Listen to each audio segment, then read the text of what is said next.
L'histoire a commencé avec le scintillement de l'écran de son ordinateur portable.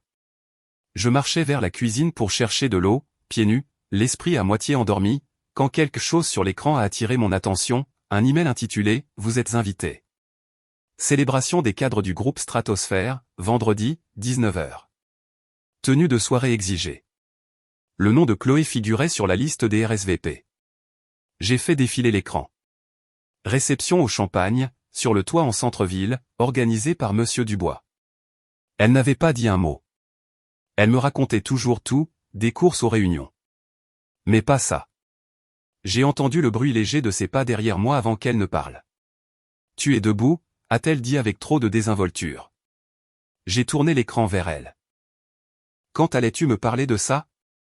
Chloé s'est figée juste une seconde, puis a fait un demi-haussement d'épaule, un demi-sourire comme si j'avais demandé un rendez-vous chez le dentiste. « Oh, c'est juste une stupide fête de travail. » Je ne pensais pas que ça importait. Mon pouce est accéléré. Ne pensez pas que ça importait ? Marc, allez. Ces choses sont affreuses. Ce n'est que de la drague et des mondanités. Tu détesterais ça. Et c'est à toi de décider pour moi. Chloé a incliné la tête, l'agacement brillait dans ses yeux. Tu transformes ça en quelque chose que ce n'est pas, alors explique-le, ai-je dit, ma voix égale et délibérée. Explique pourquoi tu le caches. Je ne cache rien, a-t-elle claqué. C'est juste une fête ennuyeuse. Pourquoi agis-tu comme si j'avais commis un crime ? Parce que tu ne l'as pas mentionné du tout. Pas une seule fois. Et tu n'oublies jamais de mentionner des choses comme ça. Elle a croisé les bras. Eh bien, peut-être que je n'avais pas envie de traîner mon mari à un événement professionnel où tu resterais dans un coin à juger tout le monde. J'ai avancé, empiétant sur son espace personnel. Ou peut-être que tu ne voulais pas que je sois là parce que quelqu'un d'autre pense déjà être ton cavalier. Ça a fait mouche. Sa bouche s'est ouverte puis s'est refermée. Son calme s'est fissuré juste assez pour laisser transparaître quelque chose de brut. Tu es ridicule, a-t-elle dit d'une voix basse. Un avertissement. Je t'ai dit que Monsieur Dubois est mon patron. C'est tout. Tu m'as aussi dit que tu travaillerais tard 2 fois cette semaine. Maintenant je vois où est passé ce temps. Le visage de Chloé est devenu rouge. Tu t'entends ? C'est insensé, Marc. Tu perds la tête à cause d'une invitation à une fête. Non, ai-je dit doucement. Je réagis à la vitesse à laquelle tu t'éloignes de moi. Elle a reculé d'un pas comme si mes mots avaient du poids. Tu es jaloux, a-t-elle dit. Ce n'est que ça. Tu ne supportes pas que j'ai enfin une carrière qui compte. J'ai failli rire. Ce que je ne supporte pas, c'est la malhonnêteté. Et ces derniers temps, c'est ton travail à plein temps. Son visage a changé, s'est tendu, s'est retrouvé acculé. N'ose pas m'accuser de ça, a-t-elle dit. Pas après des années à soutenir tes hauts et tes bas. Ne change pas de sujet, ai-je dit. Je serai à cette fête. Elle a cligné des yeux. Quoi ? J'ai dit que je serai là vendredi, en costume noir. Je sourirai même pour la caméra. Non, a-t-elle dit sèchement. Tu ne peux pas, Marc. Ne viens pas, et voilà. Pas une suggestion, pas une supplication, une exigence. J'ai soutenu son regard. Tu ne veux pas que je sois là parce que tu sais que quelque chose se passe. Et tu es terrifié que je le voie. Chloé s'est détournée, est entrée dans le couloir, mais pas avant que je n'ai vu l'expression de son visage. Pas de culpabilité, pas de peur, mais le contrôle qui lui échappait. Elle n'a pas claqué la porte, mais j'aurais presque souhaité qu'elle le fasse. Ça aurait été plus honnête que le silence qu'elle a laissé derrière elle. Je suis resté là longtemps, la lueur de l'ordinateur portable illuminant toujours cette invitation. Je m'appelle Marc, et jusqu'à présent, je pensais que nous avions une vie correcte. Un petit appartement à Paris, 2 revenus, des cafés du dimanche, des choses simples. Mais je n'ai plus besoin de simplicité. J'ai besoin de vérité. J'ai besoin de regarder ma femme dans les yeux et de voir à nouveau quelque chose de réel. Parce qu'en ce moment, je vois une étrangère, une qui cache quelque chose qu'elle est terrifiée que je découvre. Et je le ferai. Le lieu semblait tout droit sorti d'un film. Des sols en marbre, des lustres en cristal et juste assez de jazz d'ambiance pour que tout le monde se sente plus important qu'il ne l'était probablement. Le groupe Stratosphère savait vraiment comment organiser une fête. Je suis arrivé 10 minutes après Chloé. Je lui avais dit que je la rejoindrais là-bas, et elle n'avait pas discuté, elle avait juste dit « d'accord ». Sur ce ton sec qui me disait qu'elle ne croyait pas que je viendrais vraiment, mais je suis venu. Et je l'ai observée avant qu'elle ne me voie. Elle se tenait près du bar, flanquée de costumes élégants et de sourires de créateurs. Son rire, trop léger, trop rapide, s'élevait au-dessus de la musique. Elle sirotait du champagne comme si elle en avait plus besoin qu'elle n'en avait envie. Le verre était déjà à moitié vide. Puis elle m'a repéré. Un éclair a traversé son visage, presque comme de la peur, mais trop rapide pour être saisi 2 fois.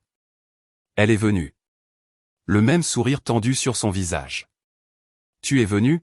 a-t-elle dit en brossant une peluche imaginaire sur mon revers. J'ai dit que je viendrais. Tu n'étais pas obligé. Je savais. J'attendais. J'espérais qu'elle me présenterait à quelqu'un. N'importe qui, mais elle ne l'a pas fait.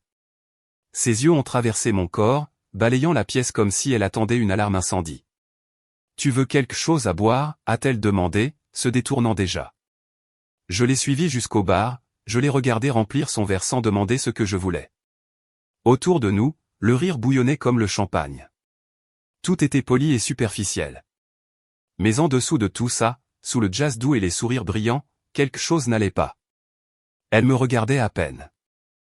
Sa conversation rebondissait d'un sujet à l'autre comme une bille sur du verre. Et toutes les quelques minutes, son regard se posait sur un grand homme en costume gris près de la table du traiteur. Monsieur Dubois, je n'avais pas besoin de présentation. Je l'ai reconnu sur les photos qu'elle m'avait montrées quand elle avait décroché le poste. Son mentor, elle l'appelait. Brillant mais humble, elle avait dit. Il avait l'air de tout sauf d'humble maintenant, entouré d'un groupe d'employés suspendus à chacun de ses mots. Chloé continuait de le regarder comme si elle calculait quelque chose. Alors, c'est lui, ai-je dit avec désinvolture. Elle a cligné des yeux. Qui ? Ton patron. Monsieur Dubois. Oh oui. Elle a pris une longue gorgée. Il est là-bas. J'ai compris. Silence. Tu veux le rencontrer ? A-t-elle demandé sans me regarder. Tu veux que je le fasse ? Elle a hésité. Ce n'est pas vraiment le genre de chose. Il est occupé. Trop occupé pour rencontrer le mari de sa vedette montante. Sa prise s'est resserrée autour de la tige de son verre. Profitons juste de la nuit. D'accord. C'est là que j'ai su que quoi que ce soit, qui qu'il soit pour elle, ce n'était pas seulement professionnel. On ne cache personne à moins d'avoir quelque chose à cacher. Nous nous sommes dirigés vers une table de coin. Chloé continuait de sourire aux gens qui passaient, mais elle n'a jamais fait signe à personne. J'étais invisible, un accessoire, un remplaçant pour un rôle qu'elle n'avait pas voulu combler ce soir. Le champagne n'aidait pas. Sa voix est devenue plus aiguë, son rire plus fort, ses petites conversations plus maniaques. À un moment donné, quelqu'un a demandé où elle avait caché ce bel homme, et elle l'a écarté avec une blague. Oh, il vient de s'échapper du service comptable. Elle n'a pas dit mon nom, n'a pas dit que j'étais son mari. La brûlure a commencé au plus profond de ma poitrine. Pas de la colère, pas encore. Juste le genre de blessure qui laisse une ecchymose silencieuse. Je me suis penché en arrière, la regardant bavarder avec une femme en robe rouge tout en gardant un œil sur Monsieur Dubois. Elle jonglait avec 2 conversations dans des pièces différentes, et je n'étais dans aucune des 2.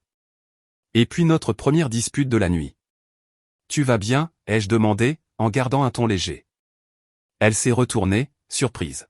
« Pourquoi n'irais-je pas bien ? Tu bois comme si tu essayais d'oublier quelque chose. » Son sourire a disparu. « Waouh, vraiment ? On fait ça ici ? Tu l'as cherché, Chloé ? » Elle s'est penchée, la voix basse et tranchante. « Tu avais dit que tu te tiendrais bien. » Non, ai-je dit calmement. J'ai dit que je viendrais. Elle s'est levée brusquement, a lissé sa robe et a affiché un sourire étrange. J'ai besoin d'air. Et juste comme ça, elle est partie. Je ne l'ai pas suivie. Je suis resté assis là, seul à une table de professionnels polis, me sentant comme un étranger dans mon propre mariage. Et quelque chose en moi a murmuré, ce n'était pas le pire. Loin de là. Ils ont tamisé les lumières un peu après 21h. L'orchestre a accéléré le tempo, troquant le jazz contre quelque chose d'un peu plus rythmé. Toujours élégant, mais assez entraînant pour desserrer les cravates et inviter les gens à danser. Je suis resté assis. Chloé était revenue après sa pause, avec un peu plus de maquillage et une sérénité forcée qui ne m'a pas dupé une seconde. Elle s'est assise à côté de moi, les mains jointes trop fermement sur ses genoux, les yeux balayant la pièce. Elle ne m'avait pas regardé une seule fois depuis qu'elle était revenue. Puis c'est arrivé. Elle a aperçu Monsieur Dubois se dirigeant vers la piste avec un groupe de cadres et sans un mot, sans un regard, sans un signe, elle s'est levée, a marché droit vers lui a légèrement touché le bras et s'est glissée dans le rythme de la musique comme si elle y appartenait. Il n'a pas eu l'air surpris. Je suis resté où j'étais, mais quelque chose dans ma poitrine a tressailli. Elle a ri à quelque chose qu'il a dit. Trop fort, trop éclatant. Sa main est restée sur son épaule. Je connaissais Chloé. Ce n'était pas un rire professionnel. C'était du spectacle. Je les ai regardés bouger ensemble. Ce n'était pas une danse romantique, pas au sens évident, mais la familiarité entre eux était assez nette pour trancher le brouillard du champagne. C'était la façon dont son corps se penchait plus près qu'il n'aurait dû. La façon dont il chuchotait bas et elle rejetait la tête en arrière comme s'il avait dit quelque chose de terriblement intelligent. Puis une voix a coupé le brouillard à côté de moi. Si tu es libre, prends-moi. Je me suis retourné. Elle se tenait avec une assurance qui ne correspondait pas au ton de la fête. Une brune aux boucles foncées, un petit sourire en coin et des yeux qui en savaient trop. Pardon, ai-je demandé. Elle a tendu la main, faussement formelle. Julie, je travaille avec ta femme. J'ai haussé un sourcil. Et c'est comme ça que tu te fais un réseau. Elle a souri, j'essaie juste de sauver un homme de ses propres funérailles. Tu as l'air d'avoir besoin d'être sauvé. Je l'ai regardé une seconde, puis j'ai regardé à nouveau la piste de danse, Chloé, maintenant pressée contre Monsieur Dubois plus qu'elle n'avait jamais dansé avec moi en public. Puis je me suis levé, j'ai pris la main de Julie et je suis entré sur la piste. Chloé nous a remarqué avant même que nous n'ayons tapé le rythme. Elle s'est figée, pas de façon évidente, mais juste assez. Son rire a bégayé. Sa posture s'est redressée. Elle a dit quelque chose à Monsieur Dubois, puis s'est retournée et a traversé la piste vers nous. Marc, a-t-elle dit, avec une urgence mielleuse. Et, je pourrais te parler une seconde ? Je n'ai pas arrêté de bouger. Nous dansons, a ajouté Julie. Ne t'inquiète pas, je le garde en sécurité. Le sourire de Chloé était si tendu qu'il aurait pu se briser. C'est important. Je l'ai enfin regardé. Alors ça peut attendre, et je me suis tourné vers Julie alors que nous tournions lentement dans la pièce. Je ne me sentais pas triomphant. Je me sentais éveillé. Chloé venait de voir quelque chose qu'elle n'avait pas prévu. Pour une fois, je n'étais pas en coulisses. J'étais sur scène et pour la première fois depuis longtemps, elle n'était pas sûre de l'acte suivant. La musique a ralenti, pas jusqu'à s'arrêter, mais assez pour que l'on entende à peine le plancher grincer sous les chaussures polies, assez pour que la conversation tombe en murmure et que les regards se tournent vers l'intérieur. Julie n'a pas essayé de guider. Elle a juste posé légèrement ses mains dans les miennes, mesurées, intentionnelles. Son toucher n'était pas séducteur. Il était prudent, comme quelqu'un qui vous guide vers quelque chose que vous ne voulez pas voir. J'espère que ce n'était pas trop, a-t-elle dit doucement, ses lèvres bougeant à peine. J'ai rencontré son regard. Qu'est-ce que tu veux dire par cette phrase tout à l'heure, à propos de danser avec moi? J'ai haussé les épaules. Ça a marché. Elle a ri, puis a jeté un coup d'œil vers Chloé, qui s'était retirée à l'autre bout de la pièce avec un verre de quelque chose de doré à la main. Elle avait l'air immobile, mais je connaissais cette immobilité. Elle était tendue, prête à réagir. Je connais Chloé depuis longtemps, a dit Julie, la voix plus calme maintenant. Nous n'avons pas toujours été proches. Mais l'année dernière, les choses ont changé. Changé comment?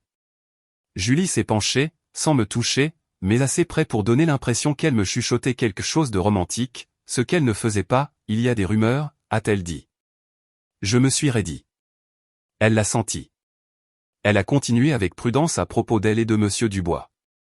Le nom a sonné différemment maintenant. Je l'avais dit plus tôt avec suspicion. Elle l'a dit comme un chirurgien nommant la tumeur qu'il était sur le point d'exciser. Des rumeurs, ai-je répété, ma voix stable. Julie a légèrement incliné la tête. Des nuits tardives, des déplacements non prévus. Son agenda devient flou. Les gens parlent. Je ne trafique pas les ragots, Marc, mais je n'ignore pas non plus la fumée. Le rythme de la danse n'a pas changé, mais quelque chose sous ma peau l'a fait. Je n'ai pas tressailli. Je n'ai pas demandé de preuves.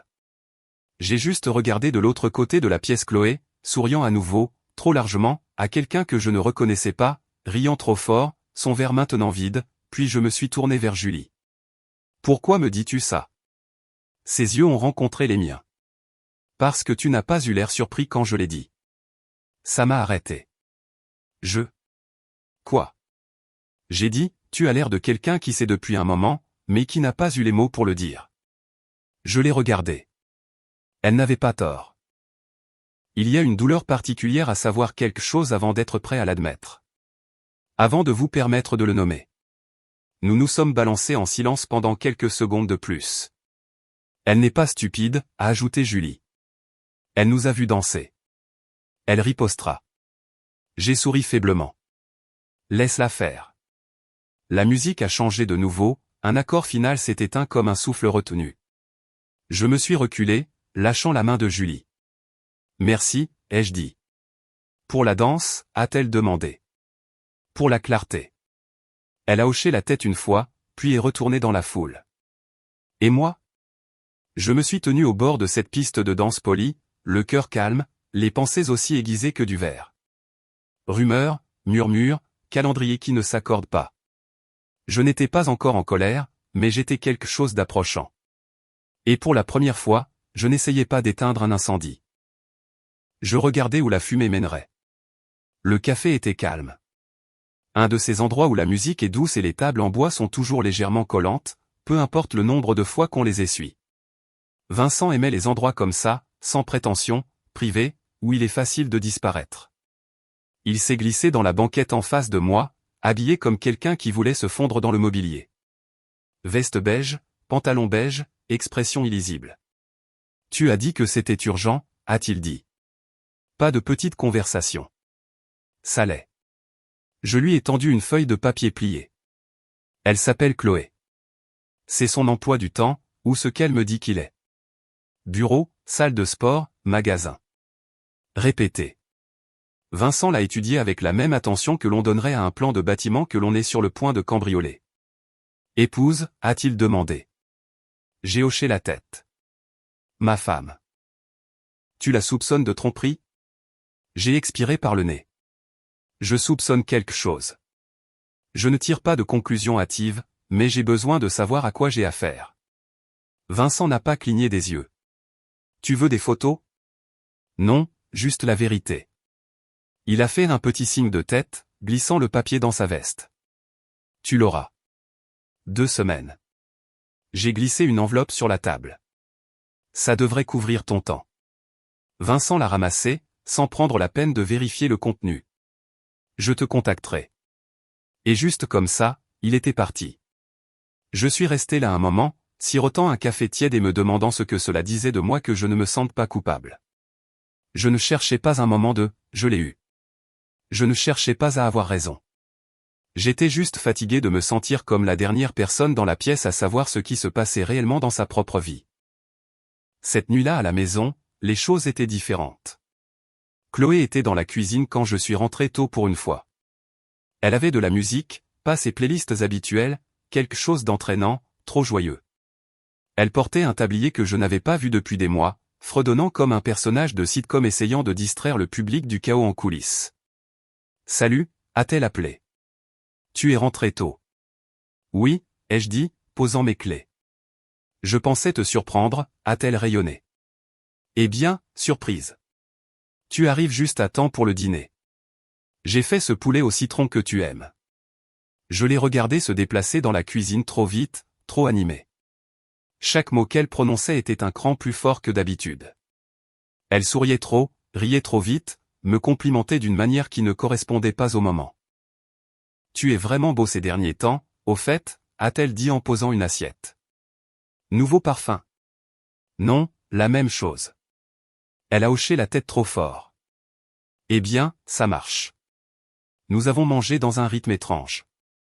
Elle parlait, moi j'écoutais, elle souriait, moi je regardais. À mi-chemin du dîner, j'ai dit avec désinvolture, tu as été vraiment heureuse ces derniers temps. Elle s'est figée juste un instant. Qu'est-ce que tu veux dire? Je ne sais pas. Tu as l'air plus légère, comme si quelque chose avait changé. Chloé a ri d'une voix trop aiguë. Oh mon Dieu. Tu dis que j'étais de mauvaise humeur avant. Je n'ai pas dit ça. Elle a fait tournoyer sa fourchette, ses yeux ne rencontrant pas les miens. Peut-être que j'essaie juste plus fort. Essayer plus fort? Elle a haussé les épaules. Tu as dit que j'avais l'air bizarre, tu te souviens? Peut-être que je voulais juste être meilleur. Je me suis penché en arrière, la regardant attentivement.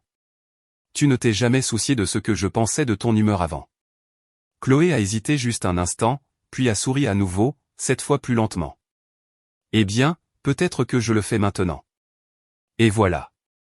Trop lisse, trop répété. Chloé n'essayait pas d'arranger les choses. Elle essayait de cacher quelque chose. Elle pensait que je m'éloignais.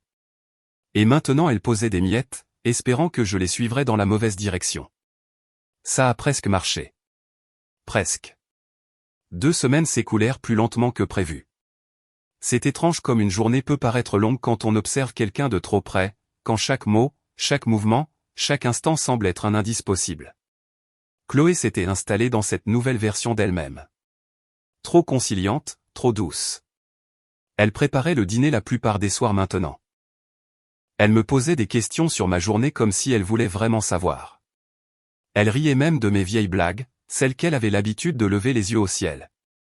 Et pourtant, tout cela semblait mince, comme un décor construit rapidement, réel de l'extérieur, creux en dessous.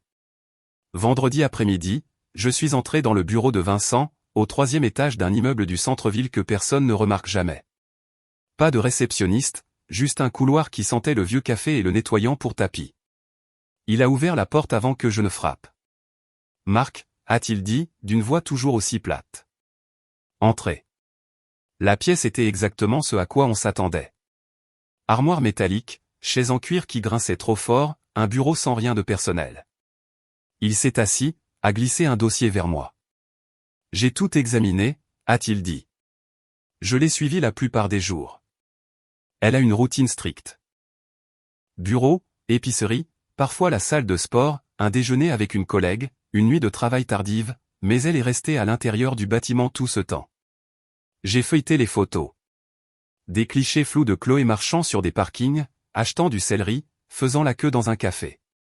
La banalité de la chose a fait quelque chose en moi.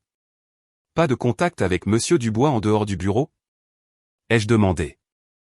Aucun que j'ai pu voir. Elle est prudente. Vincent a hoché la tête lentement. Si elle cache quelque chose, elle l'enterre profondément, mais je n'ai rien trouvé que je puisse qualifier de suspect. Pas de deuxième téléphone, pas de détour, pas de réunion clandestine. J'ai fermé le dossier. Alors, elle est soit honnête, ai-je dit, soit elle est plus intelligente que la plupart. Il ne le disait pas pour être cruel, juste honnête. J'ai quitté le bureau me sentant plus lourd que lorsque j'y étais entré. Cette nuit-là, Chloé faisait des crêpes pour le dîner. J'avais envie de faire quelque chose d'amusant, a-t-elle dit, tournoyant pieds nus sur le carrelage. Le petit déjeuner le soir. C'était ton truc, tu te souviens. J'ai hoché la tête, essayant de sourire. Elle rayonnait. Pas de joie. Non, ce n'était pas de la joie. C'était du soulagement. Comme quelqu'un qui aurait passé un détecteur de mensonges et qui serait maintenant convaincu que la machine était cassée. Elle m'a servi du café. Tu vas bien? Tu es un peu silencieux ces derniers temps. J'ai juste beaucoup de choses en tête. Le travail. Je l'ai regardé attentivement. Quelque chose comme ça. Elle a souri, tendant la main sur la table et posant la sienne sur la mienne. Tu peux me parler, tu sais. Pourrais-je? Parce que c'est ce qui a aggravé la situation. Le rapport ne l'avait pas innocenté. Il ne l'avait pas condamné non plus. Il m'avait laissé nulle part. J'étais debout au milieu d'un pont qui pourrait même ne pas être réel. Je ne pouvais pas revenir en arrière, je ne pouvais pas avancer, juste coincé. Elle a remarqué que je divaguais et m'a doucement serré la main. Et, reviens sur terre. Je lui ai fait un léger sourire. Tu as raison. Je suis là. Mais je ne l'étais pas parce que tous mes instincts me criaient encore que quelque chose n'allait pas. Cette vérité n'était pas dans les photos. Elle était dans les regards, les petits silences, la façon dont elle hésitait quand je lui posais des questions sur sa journée et surcompensait une seconde plus tard. Vincent n'avait rien trouvé. Mais cela ne signifiait pas qu'il n'y avait rien. Cela signifiait juste que j'avais cherché au mauvais endroit ou écouté la mauvaise personne parce qu'il y avait encore une personne qui ne m'avait pas menti. Du moins pas directement, Julie. Et si elle avait été prête à parler une fois, peut-être serait-elle prête à parler à nouveau. Le bar à vin se nichait discrètement au bout d'une rue bordée de boutiques et de papeteries hors de prix. Un de ces endroits à l'éclairage tamisé, aux miroirs muraux et aux serveurs qui savaient quand ne pas interrompre. Julie était déjà là quand je suis arrivé, assise à une petite table de coin, faisant tourbillonner un verre de quelque chose de rouge et de coûteux. Elle avait l'air différente en dehors du cadre professionnel, moins apprêtée, plus directe. Il n'y avait plus de badge de travail autour de son cou. Plus de masque d'entreprise, juste des yeux qui me regardaient comme si elle m'avait attendu plus longtemps que ce soir. « Marc » a-t-elle dit, hochant la tête vers la chaise en face d'elle. « Contente que tu sois venu. Samedi, tu as dit que tu avais quelque chose. » Elle s'est penchée légèrement, pas de façon séductrice, mais stratégique. « Tu as dit que le détective privé n'avait rien trouvé. » « Rien du tout. » Elle a souri, mais ce n'était pas de l'amusement. C'était une confirmation. « Je ne suis pas surprise. Tu dis que tu crois toujours que quelque chose se passe. Je dis que je sais que c'est le cas. » J'ai fait une pause. « Tu es sûr ?» Elle a posé son verre avec précaution. « Je ne fais pas de suppositions. »« Alors prouve-le. » Julie a croisé les bras, la lumière de la bougie accrochant le bord de son collier alors qu'il bougeait légèrement. « Je ne peux pas te donner de dossier. Pas encore. Mais je peux te donner quelque chose de mieux. Un accès de témoin oculaire à quoi? À la pourriture, a-t-elle dit simplement. La couche exécutive de l'entreprise de ta femme est un désastre. Il y a de la politique, de la manipulation, des dissimulations, et Monsieur Dubois, ce n'est pas seulement un mauvais patron. Il est imprudent. Chloé est proche de lui, Marc. Plus proche que la plupart. J'ai expiré. Mais si Vincent n'a rien pu trouver. Il regarde de l'extérieur, a-t-elle dit. Je suis déjà à l'intérieur. Je l'ai étudié. Pourquoi me dis-tu ça? Julie a souri à nouveau, cette fois plus lentement.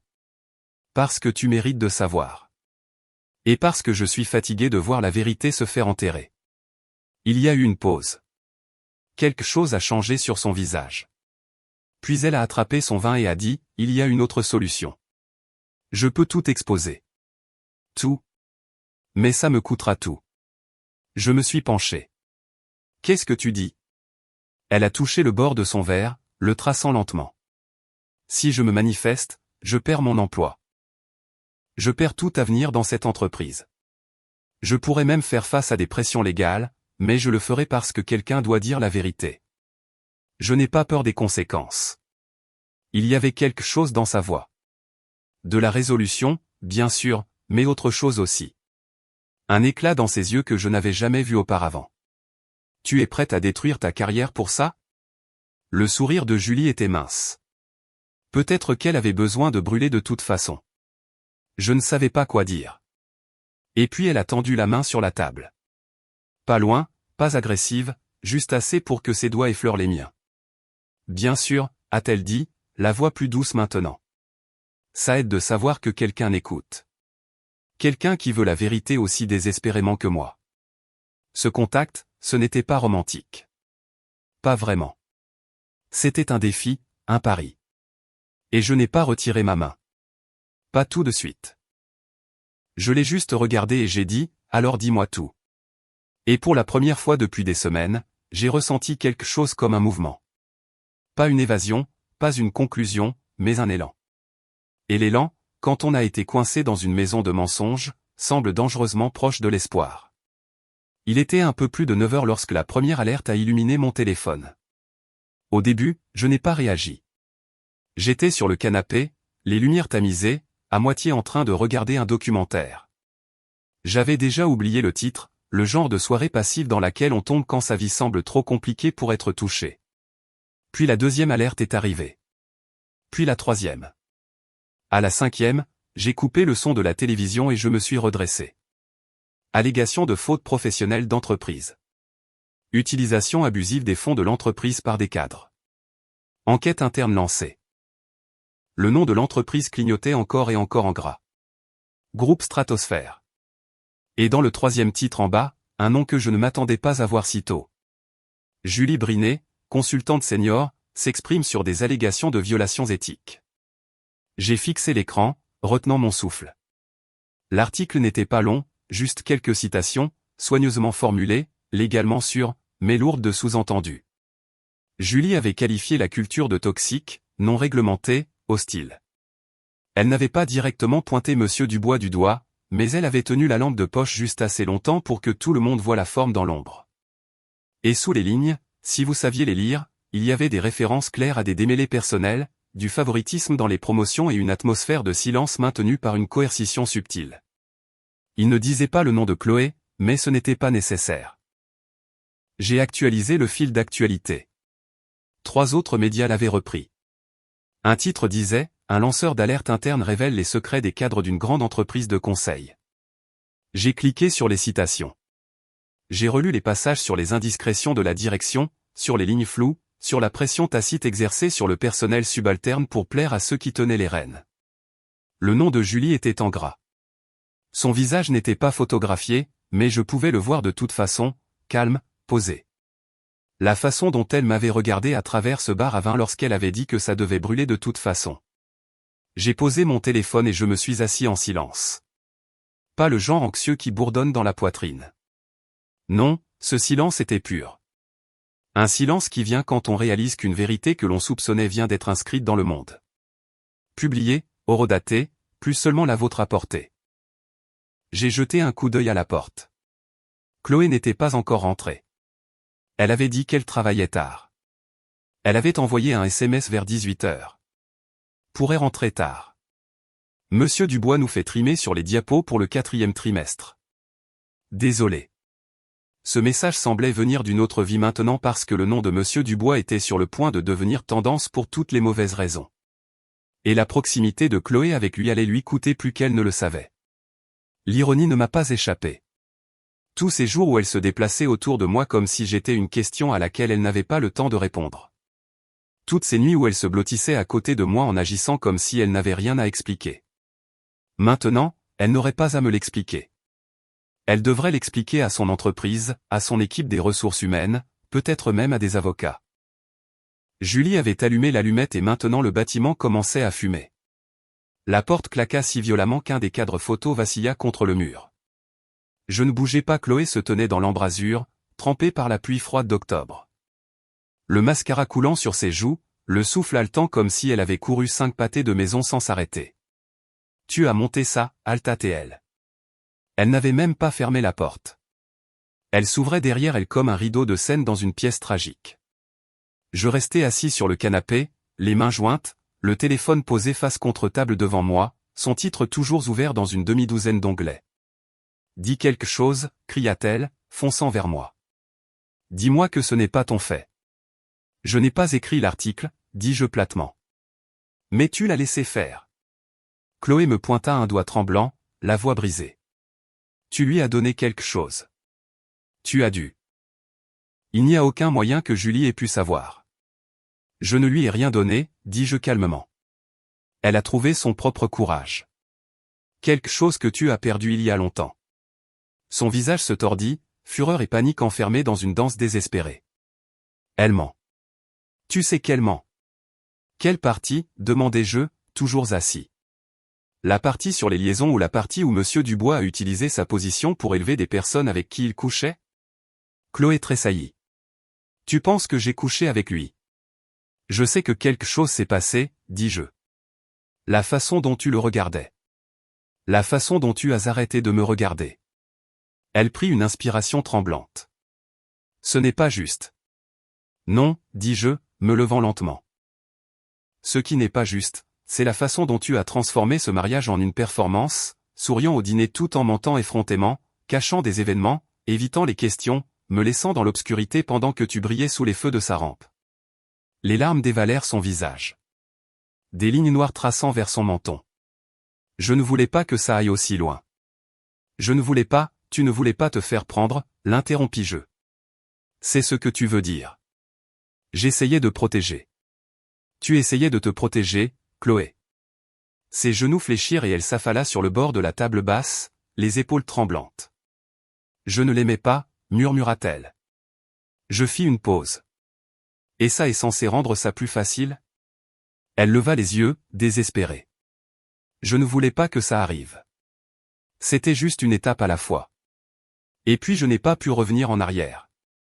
Tu aurais pu me dire la vérité. J'avais peur, dit-elle, la voix brisée, de tout perdre. Je m'accroupis devant elle maintenant, assez près pour qu'elle me voie. Je n'étais plus en colère. Juste épuisé. Tu n'as pas tout perdu, dis-je. Tu l'as échangé contre un homme avec plus de pouvoir. Un titre. Quelqu'un qui te faisait te sentir importante. Mais devine quoi? Je me relevai. Il ne te sauvera pas maintenant. Chloé se leva aussi, soudain essoufflée. Alors c'est tout. Tu détruis ma carrière et tu pars. Non, dis-je. J'ai arrêté de protéger tes mensonges. C'est tout. Ses yeux s'agitèrent, frénétiques. Sais-tu ce que cela va me faire? Je vais perdre mon emploi, ma réputation, mes amis. Tu m'as déjà perdu, dis-je. Elle se figea. Je la dépassai et me dirigeai vers la cuisine, pris un verre d'eau comme si nous n'avions pas déchiré un mariage de 5 ans en 5 minutes. Elle me suivit. Tu ne peux pas juste prétendre que tu es innocent dans tout ça. Je me retournai. Je n'ai pas trompé. Je n'ai pas menti. Je n'ai pas traîné quelqu'un d'autre dans le lit de mon patron pour gravir un échelon que je ne pouvais pas gagner. Elle tressaillit comme si je l'avais frappée. Le silence remplit l'espace entre nous. Tu n'es pas une victime, Chloé, dis-je, doux mais létale. Tu es juste enfin prise. Elle ouvrit la bouche, mais rien n'en sortit. Pour la première fois depuis des mois, elle n'avait pas d'histoire à raconter. Aucune version des événements qui aurait pu tordre la vérité en sa faveur. Et pour la première fois, je n'étais pas en colère.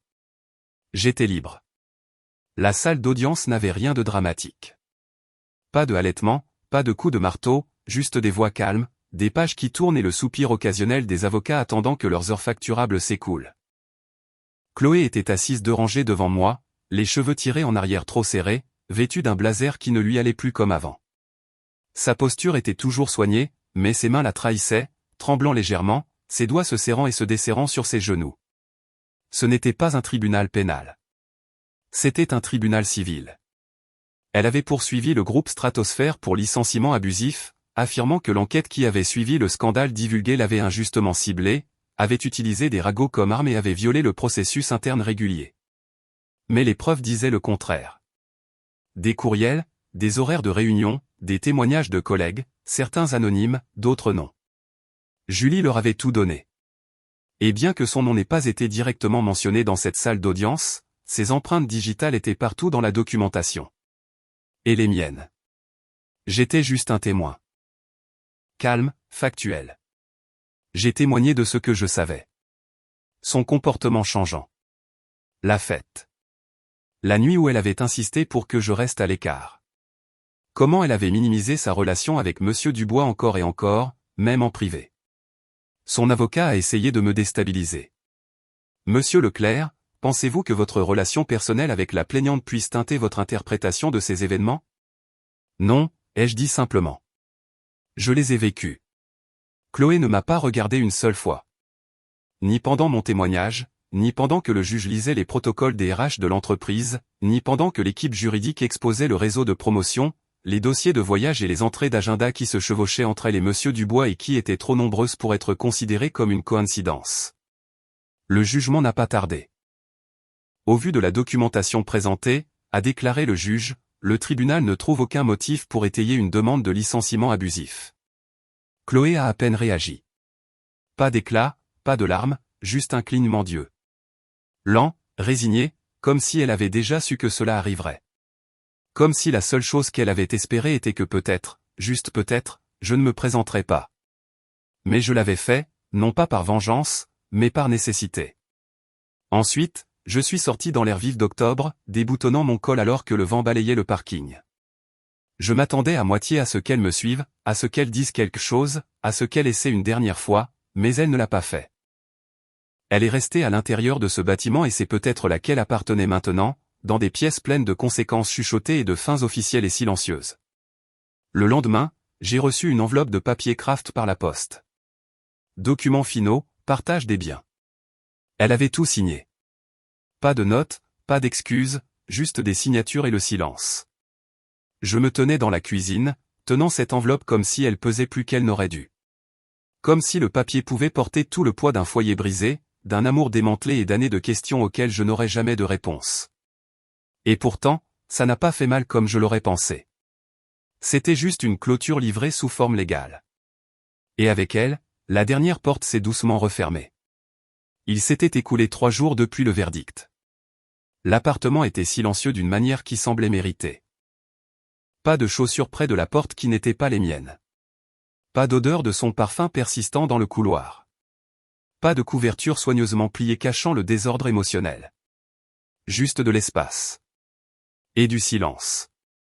Je n'avais pas allumé la télévision, à peine regardé mon téléphone. J'avais passé la majeure partie de la journée à vider des tiroirs, physiques et mentaux. C'est incroyable le nombre de choses que l'on garde longtemps après qu'elles aient perdu leur sens. Et puis, il y a eu le coup frappé, pas le genre doux, 3 coups secs. J'ai ouvert la porte et elle était là. Julie se tenait sur le seuil avec une valise à ses côtés et le vent dans les cheveux. Elle ne souriait pas, mais elle n'était pas nerveuse non plus. Juste là. J'ai été virée, dit-elle simplement. J'ai cligné des yeux. Tu es sérieuse? Elle a soulevé la valise. Je suis parti ce matin. Badge de sécurité désactivé. Ils ne m'ont même pas laissé dire au revoir. Je me suis appuyé contre le cadre de la porte. Tu as pensé à me prévenir? J'ai pensé que frapper serait plus rapide. Il y a eu une pause. Pas gênante, juste pleine. Et tu es venu ici parce que... Julie a légèrement incliné la tête. Parce que j'ai fait exploser ma vie pour la vérité.